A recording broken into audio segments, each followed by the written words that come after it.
This segment of DelmarvaLife is sponsored by Delaware Electric Cooperative. There's a certain phrase that most businesses would do well to remember when putting their practices in place. People, not profits.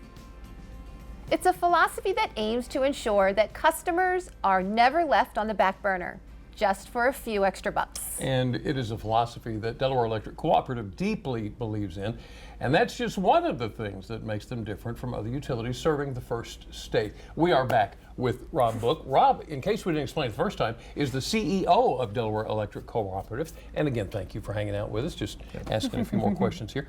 How does Delaware Electric Cooperative, DEC, ensure that its member owners have a voice in the cooperative's decision-making process? Well, you're right. It's all about our member owners.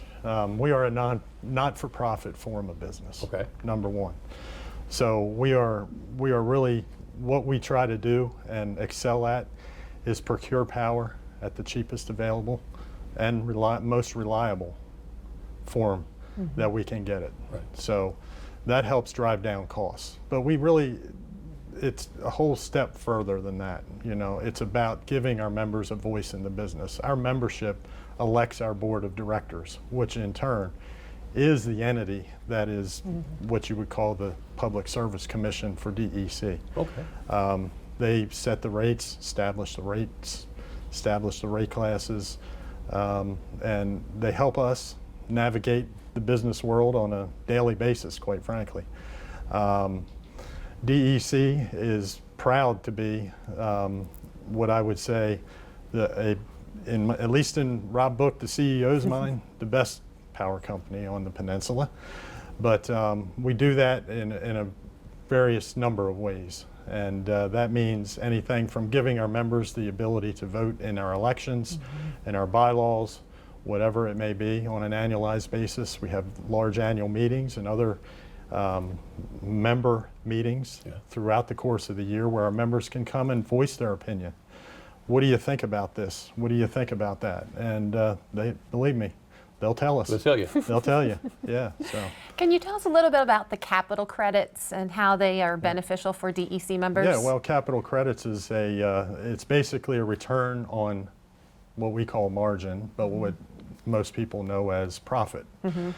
So as a not-for-profit form of business, anything that we make at the end of the year over and above paying off our expenses, that is allocated and returned to each individual member who was a member of record for that given year, and it will be returned in the future to them. That's good news. In the form of a billing credit, or here's another public service message. If you move off of the cooperative lines, make sure we have your address because we'll send you a check. Oh, wow. So, yeah. Everyone likes a check in the mail. No kidding. Yeah. So how does DEC determine the rate? Well, our rates are set every year.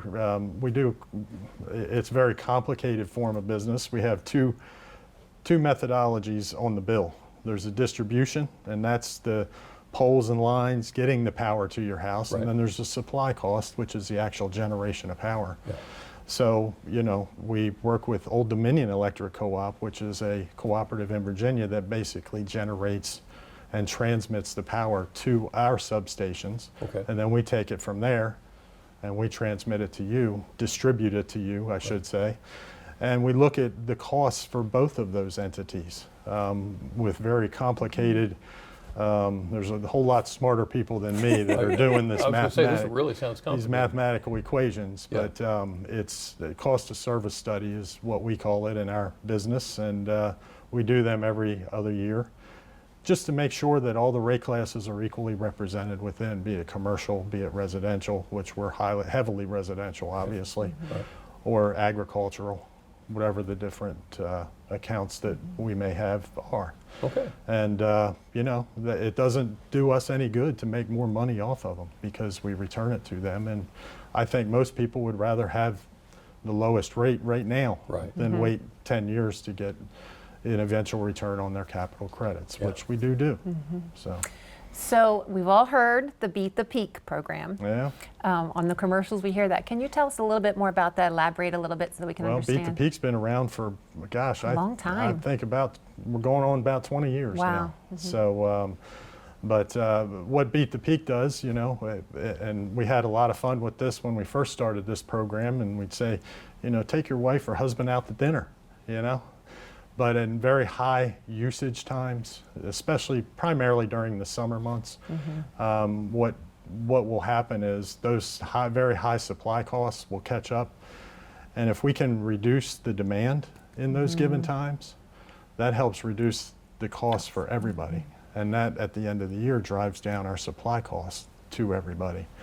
And so if we can shift people's habits away from, generally it's about 3 to 6, 3 to 7 o'clock, especially in the summer months when we call for a Beat the Peak. And what that does is that'll help drive those costs down at the end of the year that we'll see that we need to obviously pass along. Better efficiency. Yeah, but trying to keep those rates as low as possible. There you go. to Rob our Book, members. appreciate you stopping by and talking to us. Thank Yeah. you for sharing your story with us, and thank you for sharing Delaware Electric Cooperative story with us. Glad to be here. Good to have you.